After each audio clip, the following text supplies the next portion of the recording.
Our video today is sponsored by the premier online therapy platform, BetterHelp. Summer is here, and along with it can come a variety of situations that can cause enough stress to fill a chlorinated pool. Whether it's undue pressure to be beach ready or feeling separated from school friends while on your break, stress can take its toll, and BetterHelp wants to, well, help. Since joining BetterHelp, I have made noticeable improvements in my life almost immediately. Once a week, I've been connecting with a professional that has been specifically selected to tailor to meet my needs. And yes, I plan to talk to my therapist about why going to the pool makes me want to crawl into a hole for the rest of the season. More than 4 million people have connected to a BetterHelp licensed professional, and you can be next. You are not alone. Visit betterhelp.com/CinemaSins or select CinemaSins when you sign up and receive a special discount on your first month of therapy.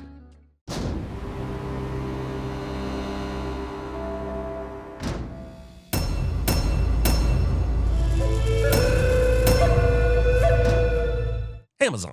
The confusing order of title cards and wording make you think the movie is actually titled Kevin Costner, which, let's be honest, with the ego involved in this film, it's just as fitting a title as Dancing with Wolves. I don't have a name as badass as Tattoo Cardinal. John Barry's score absolutely deserved the Oscar and a send-off, but unfortunately it has been soiled by over 1 minute of tedious credits. Let's coffee up. He can wait a few minutes. It's wild that Dunbar's entire story wouldn't have happened if these two slackers decided to do the decent thing and chop his foot off instead of grabbing a Civil War Starbucks. Now, the Sin Bible says every movie is allowed one inciting contrivance, but unfortunately for the movie, I am not a religious man, and I am bound by no such holy text. Looks like we've got your usual medical prop set up here. Bandages, bone saw, scissors of various sizes. Wait, is that a f***ing spoon? Why do they need a spoon? They're amputating limbs, not cutting out his heart. This is not the original boot that the medic cut off of Dunbar, but fortunately, it just so happens to be the right foot and the right size for Civil War Cinderella here, in case you confused it with St. David's Field, Ireland. The director left an apple here, said that we'd know this guy was an asshole for sleeping on duty. Dunbar says "F*** you" to this guy and his understandable fear of having a horse jump over him for no good reason other than cinematography. What is it, sir? Looked like a suicide. It is, but what did the horse do? Dunbar sees Cisco looking fidgety and interprets that as, oh, he must be itching to get shot to death. I guess I'll take him on my suicide run into no man's land. And this is just part one of Cisco the horse getting completely f***ed by this movie. You can tell me that this is actually a bunch of stormtroopers cosplaying in a Civil War reenactment and I would believe you. But then I'd send you because Star Wars happened a long time ago, which means that the Civil War wouldn't have happened yet. So they couldn't reenact it. Ha! Suck it, imaginary participant in this conversation. Somehow, one Christ impersonator on a horse was enough to distract every last one of the Confederates from spotting this murder of Union soldiers sneaking right up onto their front line. Kind of feels like the height of these barricades should have been somewhere in the region of not jump overable by a horse. I would give all the sins back if he who walks behind the rows popped up and killed all these f***ers. Dance with that, asshole. Don't take off my foot. You rest easy, son. You'll keep your foot. I mean, he's right, but there's no way he could have known that. I don't know how he expected to just superior rank privilege Dunbar out of an amputation. Also, there are plenty of people that will defend the length of this movie, and maybe they have some good points. But I would like to point out that the first 10 minutes of this movie is all about Dunbar trying to keep his foot. 10 goddamn minutes! You got an officer who's worth something lying here. I'd argue that you've got a soldier who would rather die and take a good horse with him than face life with an amputation lying here. I was also awarded Cisco, the trusty mount that carried me across the field that day. Dear diary, today the fearless horses on 2 feet gifted me to the f***wit who took my ass for a suicidal joyride after he stubbed his toe or some shit. I'm the one who dodged all the boom tubes, but did I get any say in this? Nay, I say. Nay. What the f*** kind of knot was that? Did the army just give up on knotting for this time period? You barely even wrapped it around the post. Quick, Cisco! Now's your chance to run! Run, Cisco, run! I just pissed in my pants, and nobody can do anything about it. To be fair, that's never not true. Mainly because the person most inconvenienced by the pissing is the pisser. The theatrical cut of this movie is 3 hours long, so you might expect a rather long Sins video. Well, as it happens, 2 hours and 48 minutes of the movie is spent on sweeping shots of South Dakota scenery. And there are only so many jokes I can make about how 1863 South Dakota looks exactly like 1990 South Dakota. Shot of me after watching several hours of South Dakota scenery somehow makes it into the movie. I guess I did have one more left in me. Dunbar is even drawing his own landscape porn. I mean, god damn it. Okay, I'm done. I swear. This movie won Best Picture. Don't poke me in my butt, was that you? Who exactly does Timmons think the other butt-poking options are in their current predicament? Does he think Cisco has this ability? Or desire? Other times they be thick, like curls on a horse. That's curls on a horse. Go down there. Why? There's nothing down there. Congratulations, movie. I hereby declare Timmons to be gross and unappealing. And just an FYI, you could have achieved this with 100% less egg mastication. This is my post. This is my post. This is my post. This is my post. Get your ass off the wagon Put it down. and help me unload. We're just having a conversation. Wholly unnecessary weapon drawing, Dunbar. Timmons is making a valid point, and Dunbar pulls a fucking gun on him. The civilian! God damn, the American military winning hearts and minds since 1865. This feels like a generous but ultimately futile gesture, based on how little food has been shown to make it to this man's stomach. The country is everything I dreamed it would be. There can be no place like this on Earth. I've just realized that all of Dunbar's narration in this movie is delivered like a less fun version of the narration in Forrest Gump.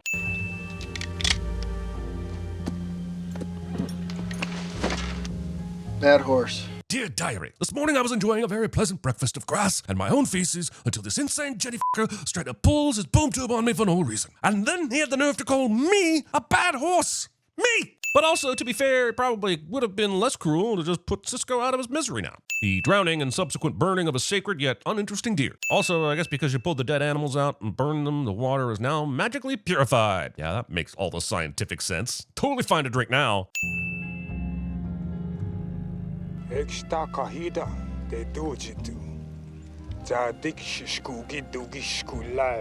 Okay, what we have right here is some prime editorial misdirectional bullshit. Dunbar makes the fire and then looks like he immediately regrets it. We cut to the Pawnee scouts talking about a dumbass making a fire, which makes us think Dunbar is screwed, but it's actually the pickle egg bandit making the fire, even though he travels the frontier for his job and should know better. But yay, false tension over believable characters for the win. Maybe they have an abundance of arrows, but I'm still not sure why they felt the need to go full Boromir on Timmons when they clearly had him on the ropes. Holy shit, dear diary, he pulled a gun on the tiniest horse I've ever seen. What kind of furless monster do I dwell with? It's been almost 30 days. Still no sign of Captain Cargill's command. Wait, it's not Forrest Gump. It's the cat from Sad Cat Diaries. Listen. Dear Diary, the authorities have removed the pair of black pants from the couch. There is no longer any place for me to sleep. There is a wolf who seems intent on the goings-on here. Or maybe he just wants to dance. I mean, it's been 37 minutes and we have yet to have any dances with wolves, and I'm not happy about it. He has milky white socks on both feet. If he comes calling tomorrow, I will name him Two Socks. What do you mean, both feet? Wolves have 4 feet, and his front 2 are barely whiter than his hind 2. I think he just really liked the name Two Socks and found a way to make it work.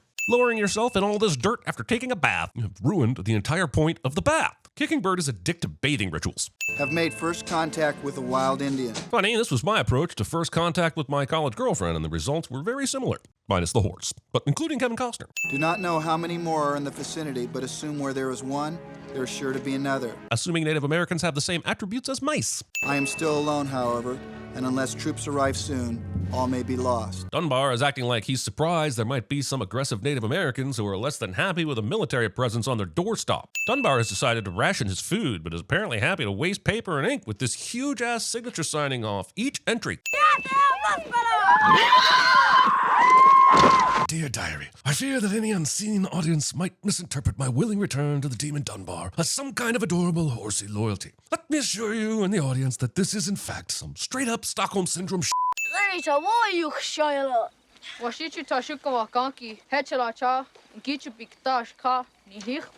Random Sioux Kid would be the ideas person at CinemaSins. Movie waits 51 minutes and 49 seconds to Mary McDonnell. The fact that I can't tell if Dunbar is checking for a pulse or bust size in this scene. Dunbar is very easily led to bringing stands with a fist to the Sioux tribe. She is clearly not Sioux, and she will not speak to him. So for all he knows, he's bringing a kidnappee back to her kidnappers. I mean, he's not, but it's wild that he's more than willing to take that chance in the hope the Sioux tribe will quit trying to steal his horse. I like the quiet one immensely. I would conclude that he is a man of some weight among his people. Weird. I would simply conclude that he is a solid charades player. But in... Adding sugar to coffee. Yeah, you heard me. You want coffee or do you want cereal milk? Because once you start adding sugar and cream, you're getting the latter. Also, providing sugar for the coffee, but nothing to stir it in with. Sorry your husband died, but maybe another husband will come along and help you forget about that. Could it possibly be that she's missing the person and not the title?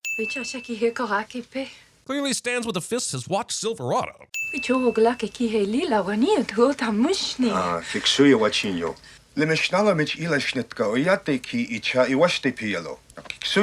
Believing that peer pressure will help someone remember a language they haven't spoken in decades. This appears to be a desk, or possibly a piano? Whatever it is, why is it outside? Sure, the frontier life might be sunny and idyllic, but is there zero rain? Can't imagine it'd be easy to lug this thing in and out as needed. I'd love to be sending something more profound, but this is the most interesting thing the movie has shown us in quite some time. Two Socks, like Cisco, has become a trusted friend. He still won't eat from my hand. Dear diary, I have warned the tiny horse never to befriend or trust the demon horse. He may tempt you with food, but his heart is one of bile, and no good shall come of this. Nothing I've been told about these people is correct. They are not beggars and thieves. Except for the time they tried to steal Cisco twice. Taking someone's drugs without being able to speak the language to understand the content of said drugs. Hello, you here? Good. Mary McDonnell probably has the hardest job in the movie, and she fucking nails it, especially the way she struggles to remember English, like an authentic American. However, it is all the convenient that the Sioux happen to have a translator available to make the rest of the movie a lot easier for us to watch. John Dunbar. Bear. No, not Dumb Bear. What a missed opportunity! John Dumbear would have been a far superior and more appropriate title for this feature than Dancing with Wolves. I mean, just imagine Billy Crystal announcing, and the Oscar goes to John Dumbear. Spirits are high, and overnight I have gone from a person of suspicion to one of genuine standing. Which is a load of buffalo shit, by the way. He must be the luckiest man in the West. It's not like he was even trying to find the buffalo. They just stampeded past his doorstep. All he did was the bare minimum he could do by telling the Sioux, and now he's a fucking hero. Just in case the slaughter of all these buffalo wasn't upsetting enough, this tiny Bambi buffalo is here to adorable loss into our very souls. I'm sure he knows what he's doing. Hell, he's probably done this 100 times, but nevertheless, that is not the end of the horse I ever recommend being on if you value the continuation of your family line, or, peeing. We now dip back into a nature documentary as we see how the Sioux herd and hunt the buffalo. It's fascinating in its own right, but we spend a lot of time here. I could have taken maybe a minute of this and then a diary entry saying, the Sioux are great at hunting buffalo, and I would have 100% believed you.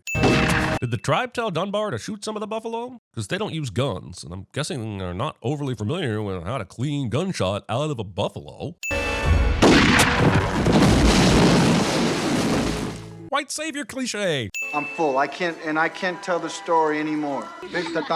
Dunbar was apparently reluctant to retell a story that consists of 2 words and a couple of hand actions. Ironic, considering it takes place in a story that is content to be 3 hours long. Dancing in the vicinity of wolves. Tomorrow I will make an unannounced visit. After all, they are my neighbors. What can it hurt? Making unannounced visits on your neighbors and thinking that it is acceptable in any way. Movie waits 1 hour, 43 minutes, and 36 seconds to actually dance with wolves. I'm sure that Stands with the Fist knows that I am holding back. But to her credit, she says nothing. I mean, as far as you know, she could totally be bad-mouthing you behind your back. As well she should. Also, what do you mean to her credit? These are her people, so wouldn't the right thing to do be telling them you're holding back? Who's Dances with Wolves? It is the name which all the people are calling you now. Yeah, I'd be confused too, considering they witnessed a singular dance with one wolf. A dance with a wolf would have been much more accurate. In fact, now that I think about it, I didn't really see much dancing at all. I should have called him chased a wolf one time and was then outsmarted and fell down. Again, another missed opportunity for Billy Crystal. How did you get your name? I was not very old. Skip. Why are you not married? Everything wrong with men in 5 words or less. Shigalakile. To be clear, Dunbar is asking how long a person is supposed to be sad about the death of a loved one before it's okay to try and bone her again. No, you shouldn't. He asked you out of nowhere. Hey, what's wrong with you? Why hasn't a man claimed you yet? He should be coming to you. And instead, he decides to wait it out in Sedgwick until you're done mourning your dead husband and are ready to get it on. Dear diary, we have been back several hours, but instead of unloading me, he sits in his room writing some shit about how he loves a hairless horse with 2 feet that he just met. My back is killing me. I might eat him in his sleep. It has been almost 2 hours, and 2 Socks finally will eat from Dunbar's hand, and I care just as little about this development as I did 2 hours ago. I am mourning. Weirdest pillow talk ever. I have guns. At the foot. Yes. Well, how f***ing good are they there? Kicking Bird put Dunbar in charge of protecting his family, and Dunbar's first reaction wasn't to go get the guns he buried? I mean, clearly he's going to need them if the Pawnee attack. What did you think he was protecting the Sioux against? Inclement weather? Horse riding? Dogs drinking water? Incense? Excitement? I guess now we're supposed to know the Pawnee are the bad guys because they killed the dogs? But we already knew they were the bad guys, so why did they have to kill the dogs? Shoot the gun! You're only explaining this now? I assumed you'd given them some basic instructions on how to use the damn things. Also, this is about as useful as Hans Gruber shouting, "Shoot the glass" in English to his German companions. Why didn't you shout this in Sioux, dumbass? Dunbar went through a lot of effort to bring those rifles to the Sioux, to only immediately abandon his own pistol in favor of a body tackle. I feel like he should have led with the gun. Black Shawls could have been tomahawked to death before Stands with a Fist got a shot off. Kids.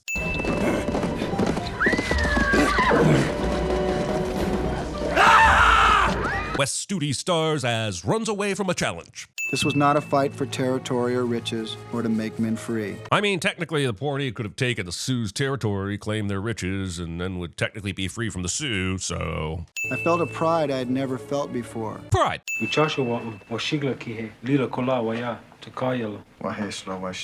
No, you didn't, because you're an asshole, and because as far as we've seen, you haven't asked a damn thing about a man that was very important to these people and your soon-to-be wife.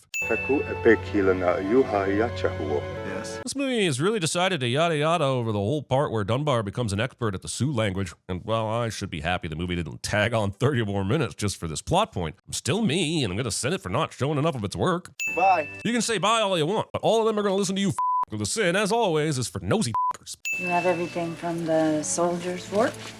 Yes, the journal. Dun Dunbar! He actually left his journal behind at the fort, and this will kick off the third act, but damn it, how did he leave it behind? He's been using it to document his entire experience, but left it behind through his wedding day and baby making? How is that thing not glued to him? And also, who gives a shit about the journal? The journal said nothing about where they would be headed or where the winter camp is. They have at least a day or two, maybe more, ahead of the army, assuming they even come after them, so why take a chance? This feels more like a reason to set up a third act conflict than anything that actually makes sense in the context of this story. Did Dunbar read the script? Damn it, Dunbar, what the hell are you doing? The whole reason you're here is because you suspect the army might roll in at any point, yet you didn't use your fancy eyepiece to scope this place out? You just roll on in and eyeball it for a while until you're caught. Beginning to think how to make a successful suicide run might be the only class at Civil War Army School where he paid attention. Dear Diary, today I went the way of so many fallen brethren before me, just like Topthorn, Artax, and that horse that jumped off the boat in the ring. I died so that some asshole has a shot at winning an Oscar or some shit. I don't even know who Oscar is or why he's being awarded to these ass clowns. I do know that I long for a day when the noble steeds are no longer reduced to emotional trauma vessels for the movie-going masses. Farewell, and f*** you, Cisco.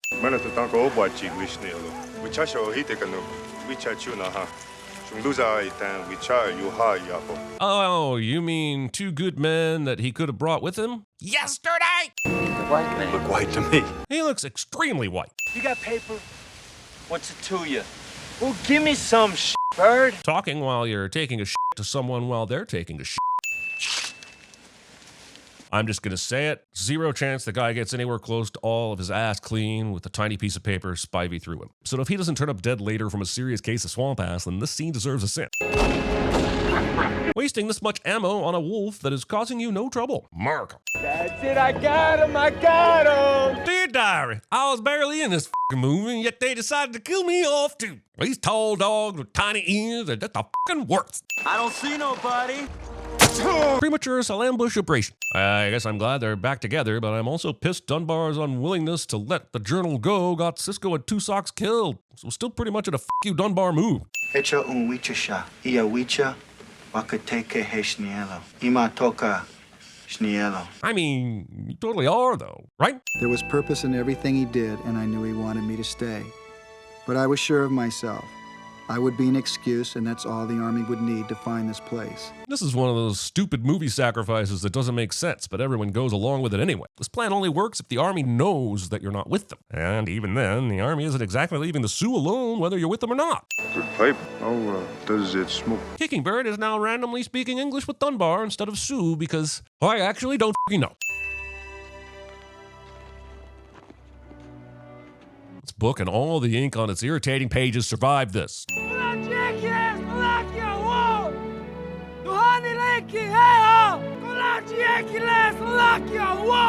I feel like this message could have been conveyed just as easily, if not more easily, if wind in his hair was down in the area closer to Dunbar. And then there's less shouting. less chance of potentially giving away your location. Holy shit, here's a sin for us sucking and being terrible at almost every given opportunity in this landmass's history. Maybe one day we'll change, but I'm actually glad this movie exists as a somber reminder of our history. But also, reading.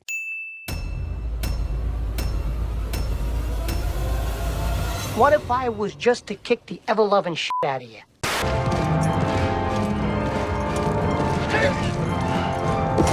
Me, cleared it. This is my post. This is my post. This is my post. This is City Alpha 5. Why are you walking like that? Because I got shot in the ass, Suzanne! 3 darts is too much.